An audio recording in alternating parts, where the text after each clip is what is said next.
everybody, it's Guiding Halo. Sorry about that. I already started the video, shuffled, and it paused on me for some reason. So, anyway, the card that fell out, the first one was the Moose. So, it's about wisdom. Let your head and mind reach to the stars, yet keep your feet grounded on the earth. Listen to the ancient wisdom in your soul. The ancestors speak through you. You know much. So someone coming into some understanding, I think, about the wisdom that you give out into the world, how you portray yourself out into the world, how people see you. These are like antenna. The moose is a tall animal, but yet has massive antlers that reach up to the heavens, and it's like almost as if to conjoin or tendril together in some sort of way to create a, how do I do my hands like this for the camera? To create a joining and an understanding, like a tethering. That's a good way to do it, I guess. A tethering together between the divine and you as to the information that's going to come through. So what I'm getting is that somebody is really going to have, with this new moon that's coming up, I believe it's April 22nd, from now to then, really going to have some new insights come your way.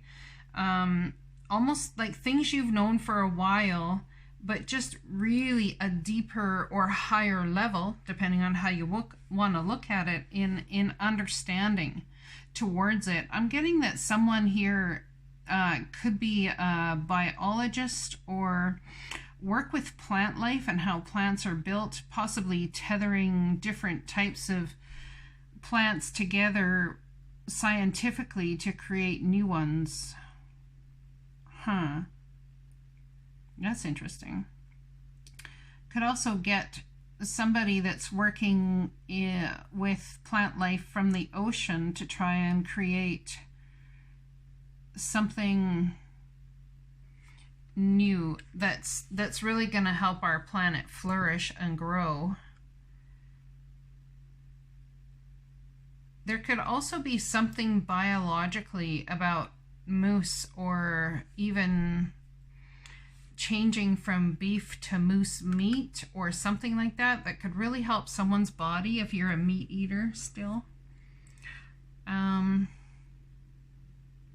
I know that we're heading out of winter and we're heading into springtime, and things are going to, well, here in the northern hemisphere anyway, things are going to get a lot greener and a lot more lush and beautiful. And there's something about this springtime and the new moon that's coming that's really going to help someone feel alive, and a connection between them and the divine is going to feel fresh and new, and there's going to be a lot less static. The communication is going to be so much more clear. And it's already going to add to the wisdom that you have.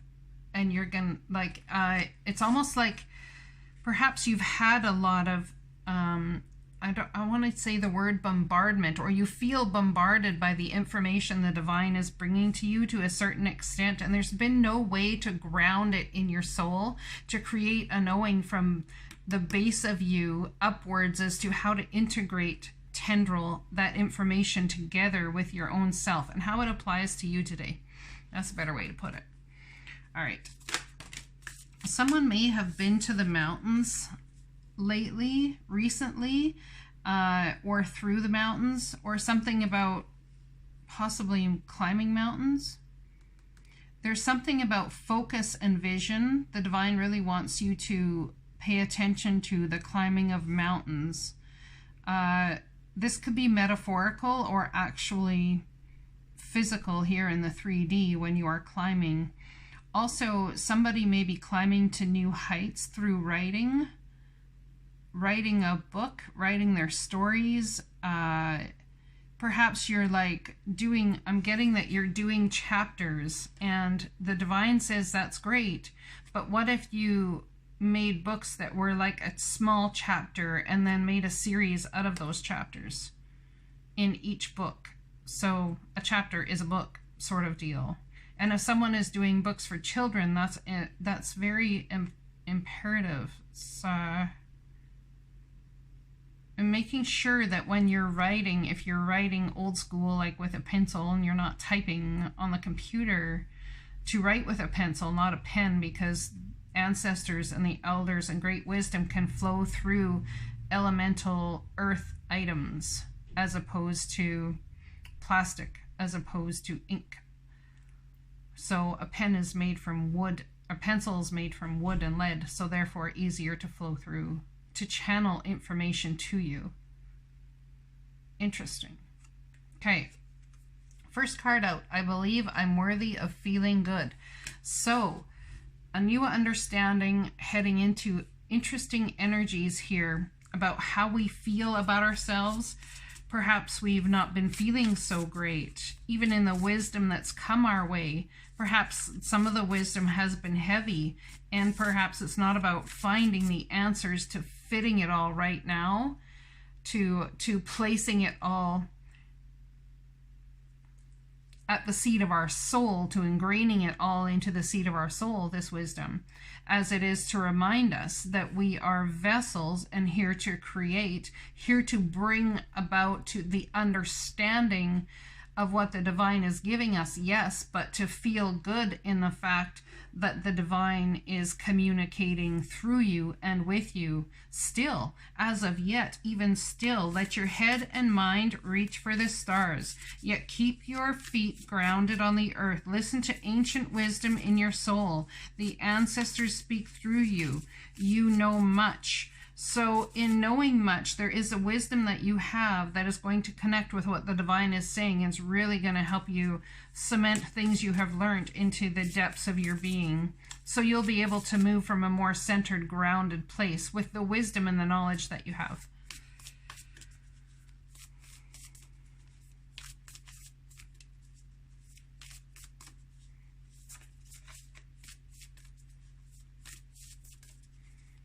If someone has like a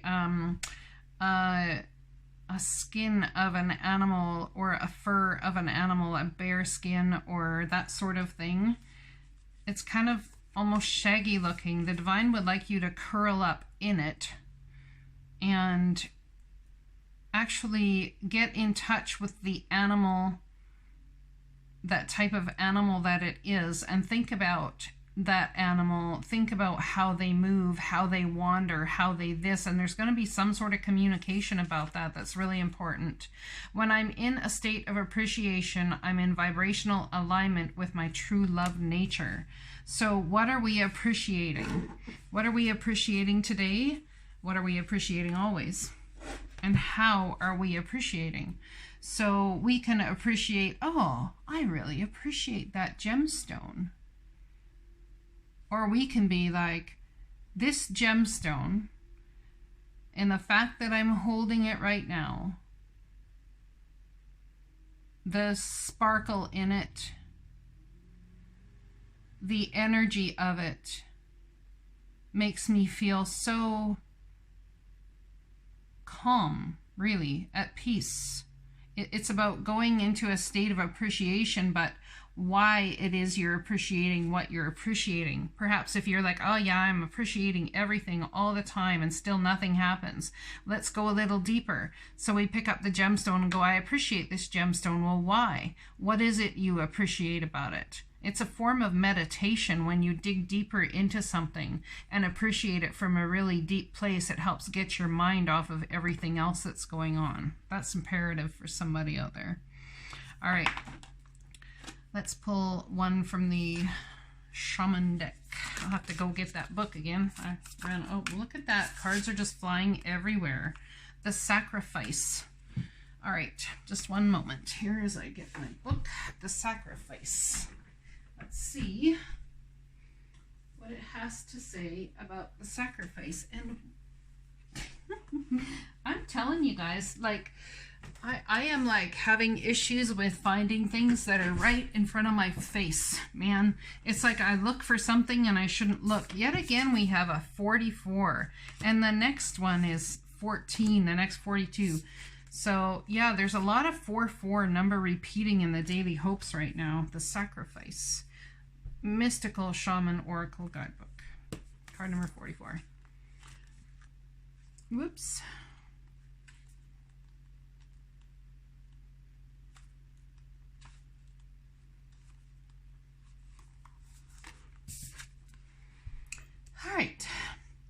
To sacrifice means to make sacred. The sacrifice is an offering of gratitude. Look at that. We're just talking about appreciation and gratitude. Made from your heart, a feast of love prepared for spirit. In olden days, sacrifices sometimes involved rituals in which blood was offered to the gods. For example, in the Bible, Yahweh preferred Abel's sacrifice of one of his lambs to Cain's offerings of vegetables and fruit.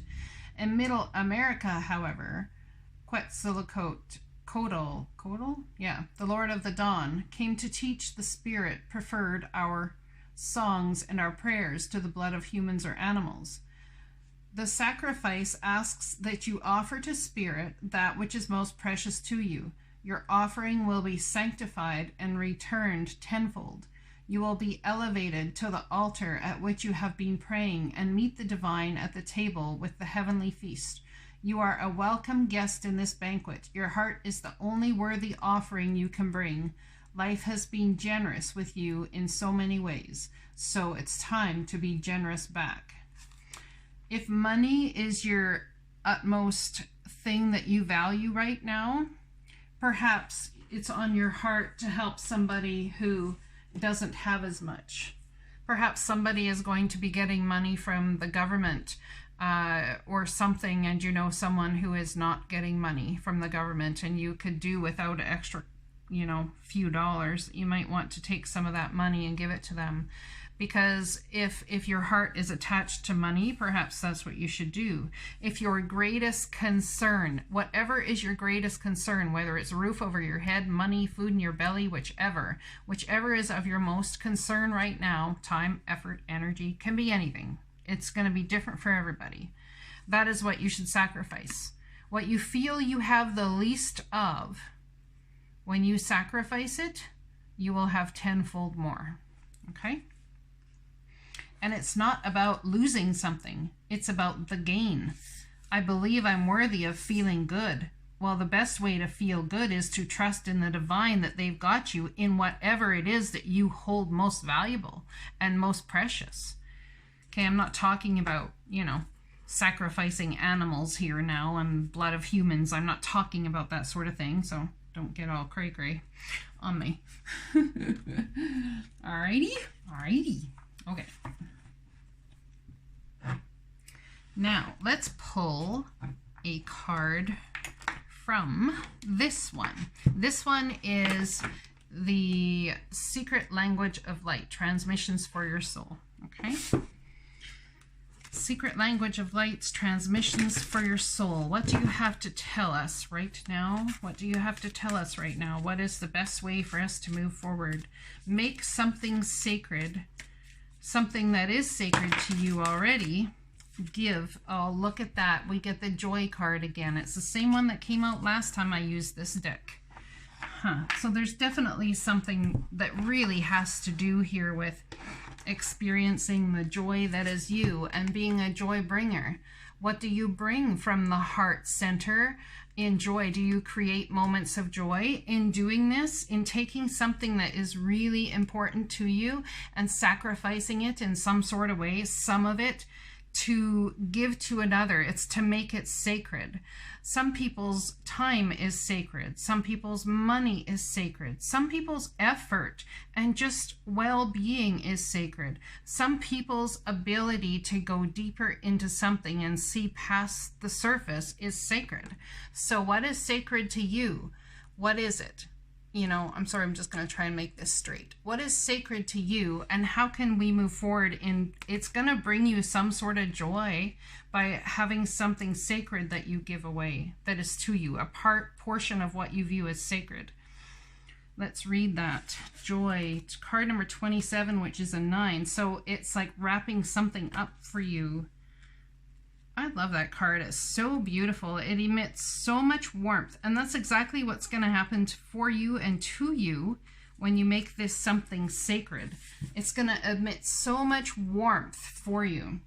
If a thought does not give you joy, then search for one that does.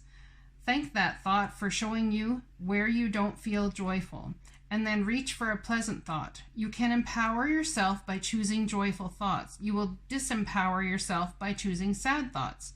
What will you choose today? There is almost always something to make you feel at ease in every situation. It is up to you to find that. Try reaching for a joyous, thoughtful thought right now. Let's see. What joyous thought would I look for right now?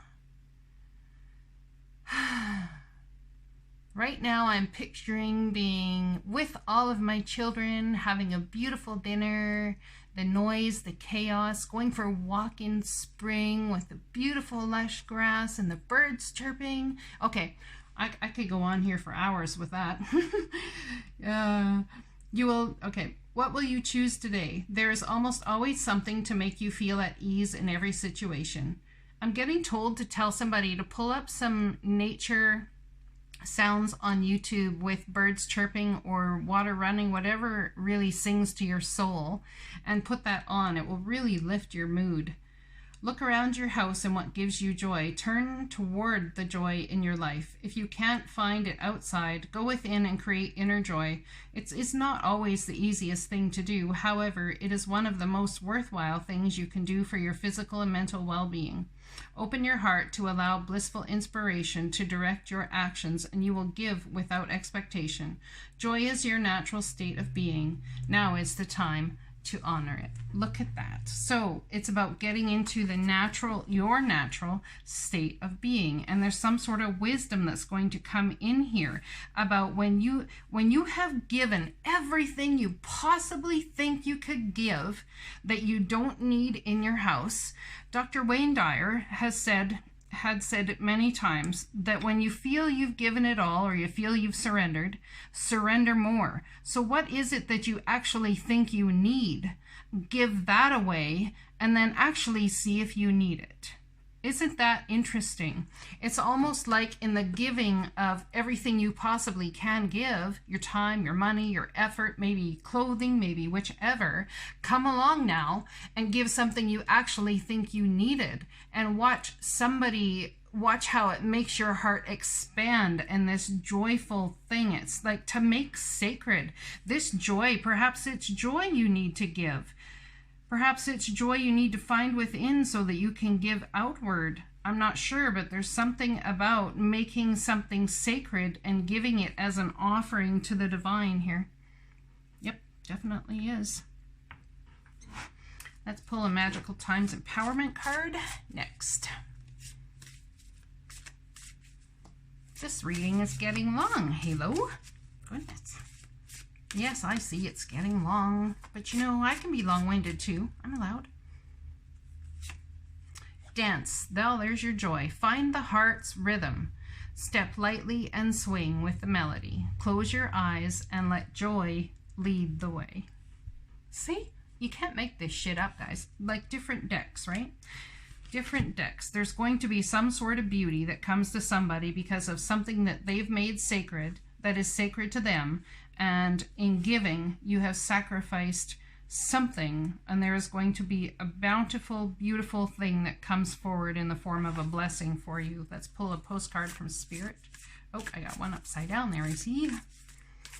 Postcard from Spirit. Spirit postcards, what you have to say? This one? Alrighty. Do you ever wonder whatever your ideas and inspirations might be coming through your soul rather than generated from your mind alone? We are here to tell you, we are always whispering in your ear about your highest good. We are conduits for Spirit, letting you know you are a living channel for this awesome co-creative energy. When you're feeling inspired, it means you heard us. Inspiration means Spirit is breathing through you. Inspiration needs your human passion to keep it going so you can make a difference in the world. So keep moving on what inspires you. Let yourself be led into a new direction, new experiences, and know that this is why you are on Earth. Your purpose is to discover your spirited nature and to bring forth through your efforts whatever is meant to be. Wondrous miracles have a way of showing up when you let inspiration propel you forward. You are so, so loved. Look at that. So what inspiration needs to come to you? What inspiration needs to come to you in order for you to move forward here? What can you look at as inspiration that could come to you to help you move forward? It's all very good questions. Maybe it's sitting there and saying, oh, I should phone this person. Follow that as inspiration, not just as, oh, I don't feel like talking. Anything that pops into your mind, I want you to take as absolute divine guidance as opposed to just suggestion. Okay? Anything that comes into your mind, I want you to take as a way forward from the divine, showing you the path of least resistance through your life. I hope this message resonates for you guys. I love you so, so much, and I'll be talking to you again. Blessings.